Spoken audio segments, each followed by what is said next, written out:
Chuck, I think we're going to wait for him. Okay. Oh, we got more coming. Thank you for coming, everybody. What? Okay.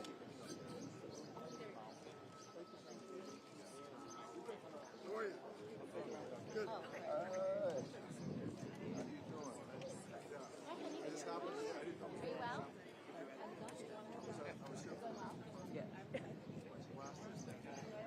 Okay, we ready? still a couple moments.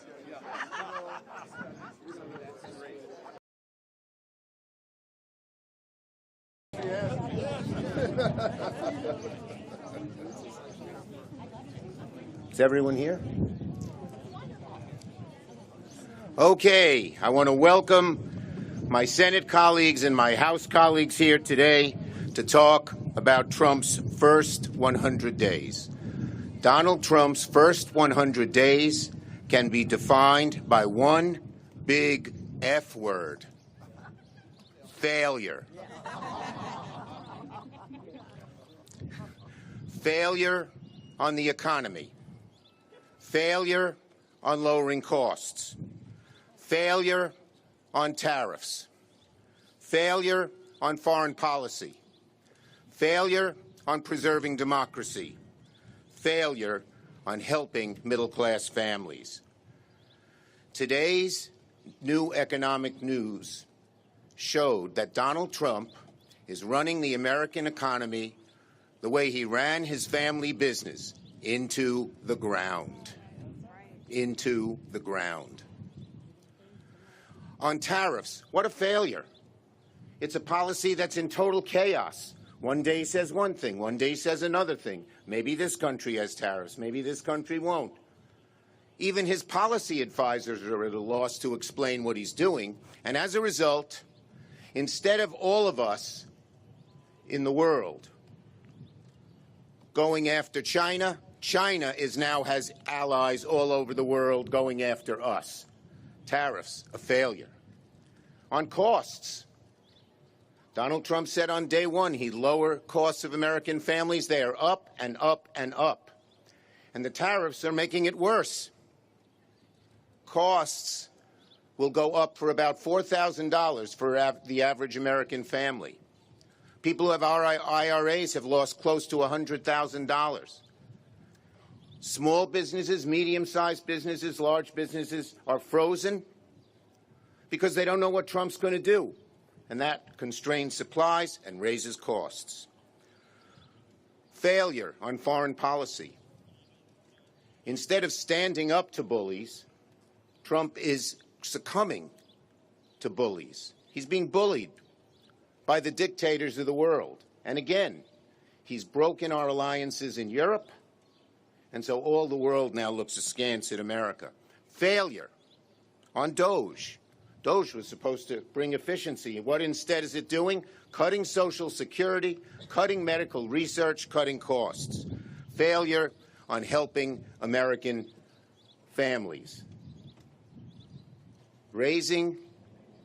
Cutting taxes on the rich and paying for it by slashing Medicaid, strangling Social Security, hurting our veterans. Total failure on helping American families. And who is complicit in all of this? The Republicans in the House and Senate are co-conspirators. They are complicit. They are aiding and abetting all of Donald Trump's failures. They're not standing up to him once. They're involved, and they will shoulder the blame. Finally, on democracy. Donald Trump is trying to ruin our democracy. He has changed the Justice Department into an attack dog for his political enemies, the hallowed, fair Justice Department. He's washing it away. He is a would-be dictator. He wants to be a king. And again, our Republican colleagues in the House and Senate are complicit. So, Donald Trump's first 100 days are an abject failure. And we Democrats here and around the country will fight him at every turn. The great Hakeem Jeffries. Thank you so much. An honor and a privilege to stand here with you, Leader Schumer. Thank you for your leadership, and an honor and a privilege to stand here with House Democrats and Senate Democrats, shoulder to shoulder, in defense of the American people. Donald Trump's first 100 days in office have been a disaster. Donald Trump and congressional Republicans are crashing the economy in real time, raising costs on hard-working American taxpayers and driving us toward a painful recession. This is not Joe Biden's economy, Donald. It is your economy. It is the Trump economy. It is a failed economy, and the American people know it. House Democrats and Senate Democrats, standing shoulder to shoulder, are committed to building an economy that actually is affordable and makes life better for everyday Americans. We want to build an economy that lowers housing costs, lowers child care costs, lowers health care costs, lowers grocery costs, and lowers utility costs. We recognize that far too many people in this country are struggling to live paycheck to paycheck. That should not be the case in the wealthiest country in the history of the world. It's time to build an affordable economy, and it's time to build it now. Donald Trump and congressional Republicans have failed in this task, and they're not equipped to do it because they're focused on enacting massive tax cuts for their billionaire donors like Elon Musk, and they want everyday Americans to pay for it. We are going to continue to stand up to protect Social Security and Medicare. These aren't entitlement programs. They are earned benefits. The American people have paid into those benefits, work hard for those benefits, earn those benefits. They are earned benefits.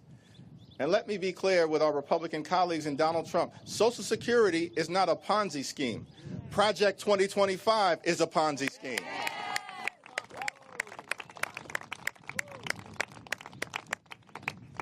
We're going to stand up in defense of the health care of the American people. It is outrageous that Donald Trump and congressional Republicans are trying to enact the largest cut to Medicaid in American history.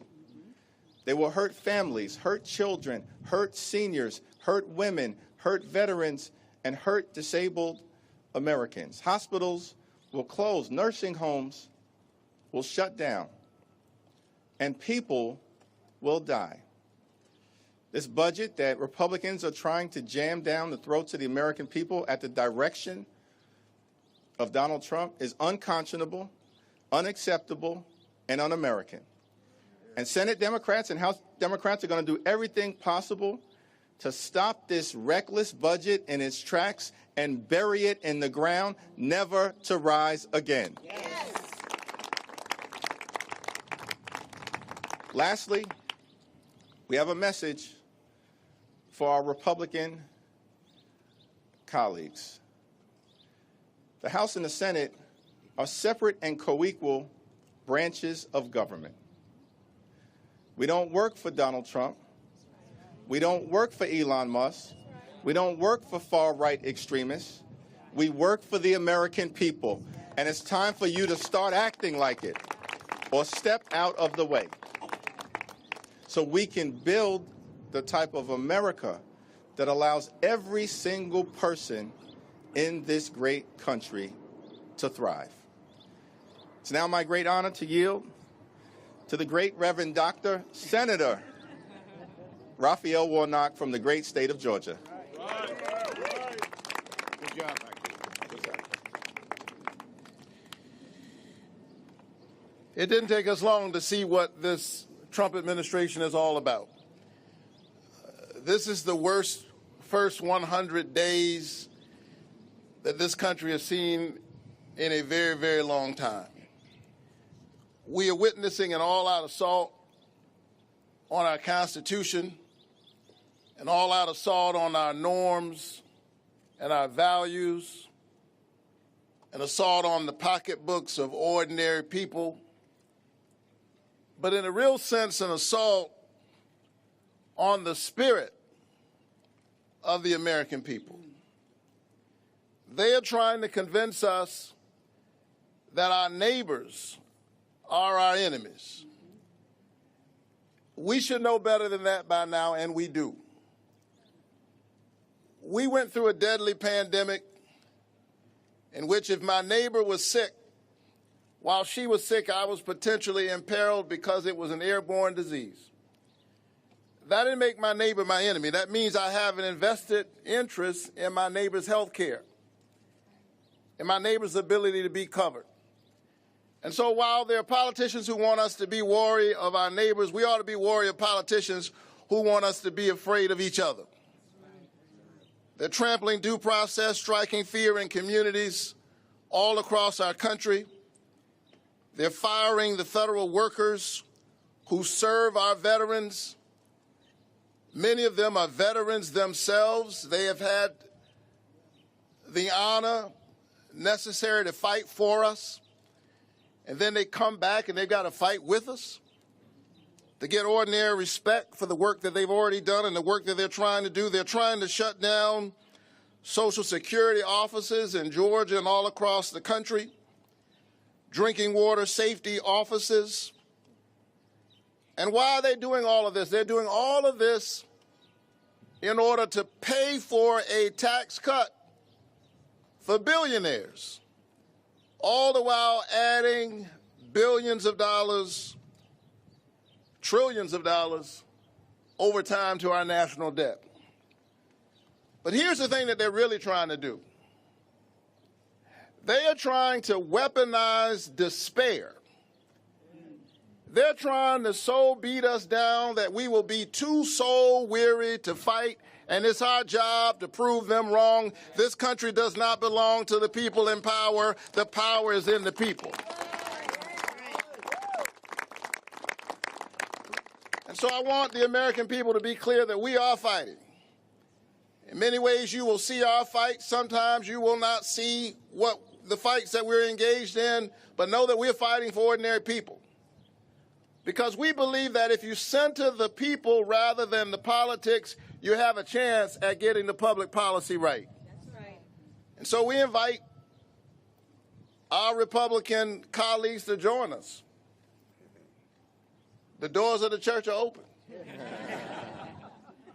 The time is always right to do what's right. It's never too late to be on the right side of history. And so we want you to rise up to this moral moment and to recognize that we will not give in to wannabe autocrats who want to convince us that they have already won. If they can convince you that they've already won, then you won't fight. You won't raise your voice. The great Andy Young, who's now in his 90s and is a great source of wisdom for me, tells a story of how after they had passed the Civil Rights Bill into law, Dr. King and his team went to visit with President Lyndon Baines Johnson. And Dr. King said to President Johnson, I need a voting rights law. My people are being disenfranchised, and we've got to pass a voting rights law. And the president said, Martin, I agree with you, but the sad political reality is I don't have the power to do that right now. I just passed a civil rights law. I've used all of my political capital to muster that through the Congress. There's no way I can get a voting rights law passed. I don't have the power to do that. And they left the meeting, and the team was feeling all dejected, and somebody said to Dr. King, what are we going to do now? He said, well, the president says he doesn't have any power. I guess we're going to have to go and get the president some power. And so I've been thinking about that story a lot. lately, because everywhere I go, and I know my colleagues have the same experience, people are asking us, what are we going to do? Will you fight for us? And the answer is yes, we are fighting for you. But Selma was about creating the context for the change that you want to see in the world. And so know that as we fight on the inside, we need you to fight on the outside. And we will prove once again that this is the United States of America, and at the end of the day, it's the people who have the last word. Love has the last word. Justice has the last word. Righteousness has the last word. And we will continue to fight.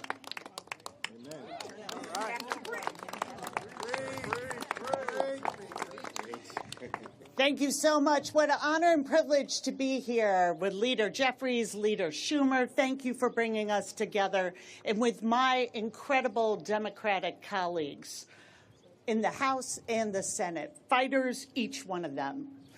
100 days ago, Donald Trump came to this Capitol. He swore an oath, spoke to the American people, and promised to bring down prices. And then he started a trade war with our allies, and prices went up. He said we'd be a rich nation again. Then he collapsed the market, and trillions of dollars in savings have been lost. He promised a glorious destiny for Americans.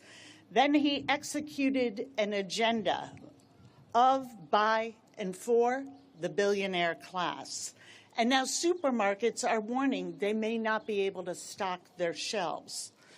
Republican politicians promised the American people they would have more money in your pocket, more opportunity for your family, more confidence in your future. But all we have seen is them take away health care, take away Social Security, take away veterans' benefits, take food away from children and seniors. That's not what anyone voted for. We look at the polls, but also go out and ask people for yourself. You'll hear the same thing that we're hearing. Ask my constituent whose husband is in final stages of dementia, whose financial survival depends on Medicaid. Ask the mom in my district whose son was born with spinal muscular atrophy, a proud college graduate who relies on Medicaid not just to stay alive, but to live a full life. Ask the veterans that I've met in town halls and roundtables and in Dunkin' Donuts across my district. They can't get an appointment at the VA right now, and they are scared and think we have forgotten them. Ask the seniors who cannot get someone to pick up the phone at Social Security. In red, blue, and purple districts, Americans are saying this is not about politics. This is not about an ideology. This is about the fact that politicians are supposed to work for the American people, not the other way around. And we see the Republicans in Congress choosing their careers, their political survival, over that of their constituents, listening to Donald Trump and Elon Musk and their donors instead of their own voters. Their voters are speaking clearly. They oppose tax cuts for the rich. They oppose cuts to Social Security. They oppose cuts to veterans' benefits. They want the representatives they elected to lower their cost of living, to make sure they can afford groceries, go to the doctor, and stay in their homes. Whether or not Republicans are listening to their voters, Democrats are. We see them, and we see a system that punishes those who work the hardest to benefit those who have the most. And we're here to offer a different path. We're here to fight for the America that Americans want, with more opportunity, more wealth, and more power for working families. That is the fight that we're in. That is our commitment to Americans. And I am so proud to be here today and yield to my good friend, the Senator from Delaware, Senator Lisa Blunt Rochester. Thank you, colleagues. All right. Leader Schumer, Leader Jeffries, thank you for gathering us all here today on this beautiful, beautiful afternoon.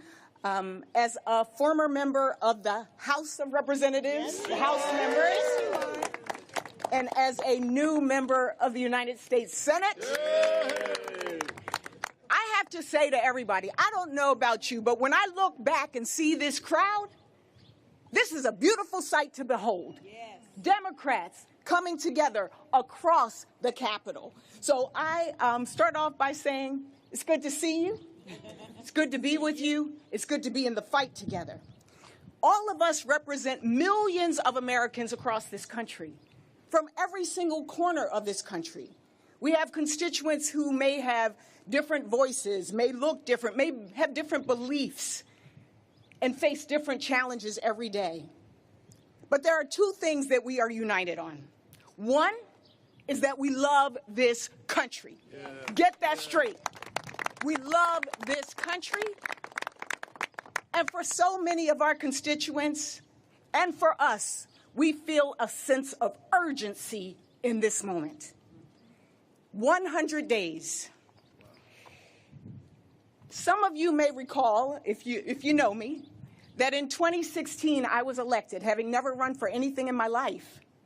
And I came to the House of Representatives in the minority. Right, Speaker Pelosi? I was in the minority. I came with Donald Trump.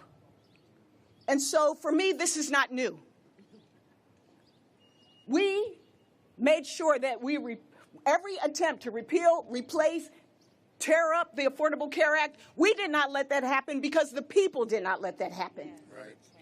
And today, I am here as a United States Senator in the minority, temporarily. I'm going to say that again, temporarily. Temporarily. And also with Donald Trump. And I have a message to my Republican colleagues. When I first came in, the word was unprecedented, but now the words are uncertain, chaotic, confused, and corrupt. Yep. Those are the words. And so to my colleagues on the other side of the aisle, I say on this 101st day, there is an adage, the truth shall set you free. The truth shall set you free. 100 days into this presidency, we've gone from 3 years of solid growth in our economy to the steepest decline that we've seen since the pandemic. That's the truth.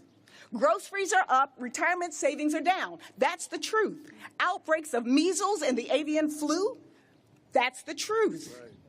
It costs more to build, buy, or to rent a home.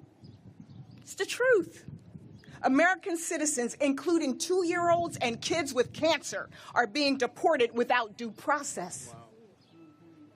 That's the truth. There are wars around the world. There's chaos at the Pentagon, and our allies are losing trust in us. Anybody remember Signalgate 1 and the sequel Signalgate 2? And don't forget the Department of Inefficiency, breaking our government while they're stealing your data. It's been a long 100 days, but make no mistake, Democrats are going to continue to fight. And each of us must do our part in this moment.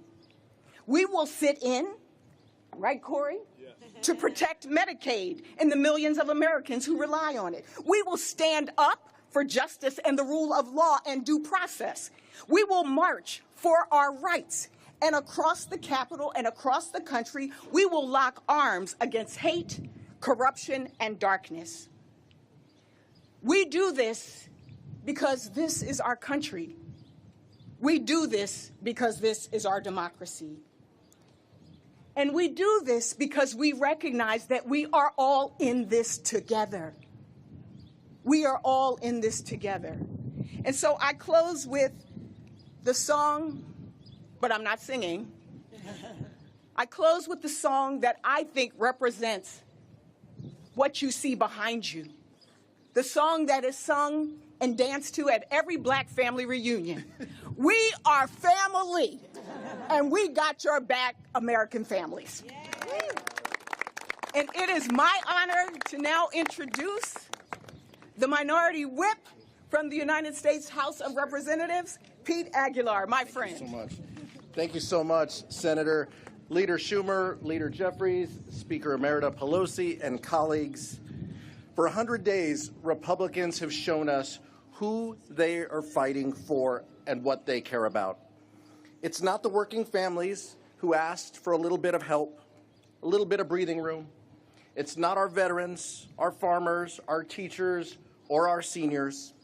The only thing Republicans can rally around, the only thing that brings them together, is massive tax cuts for their billionaire friends.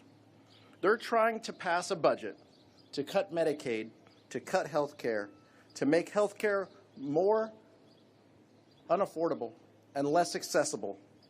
They're dismantling the Social Security Administration and putting the earned benefits that seniors rely on in jeopardy.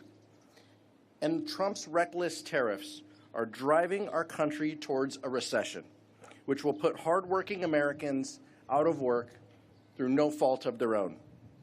In just 100 days, Donald Trump and the Republican majority have broken their promise to lower costs and instead chosen to crash the economy. Their budget bill will only make things worse. Democrats are going to keep the focus on the American people, and the American people are asking for a little bit of breathing room so they can get by. They want to spend a little less of their hard-earned paychecks at the grocery store, at their daycare, or toward rent.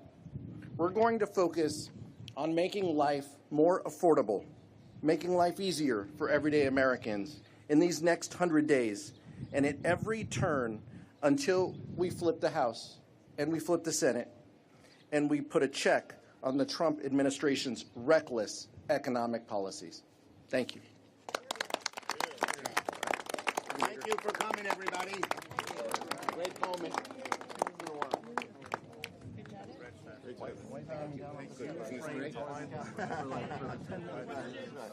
How are you?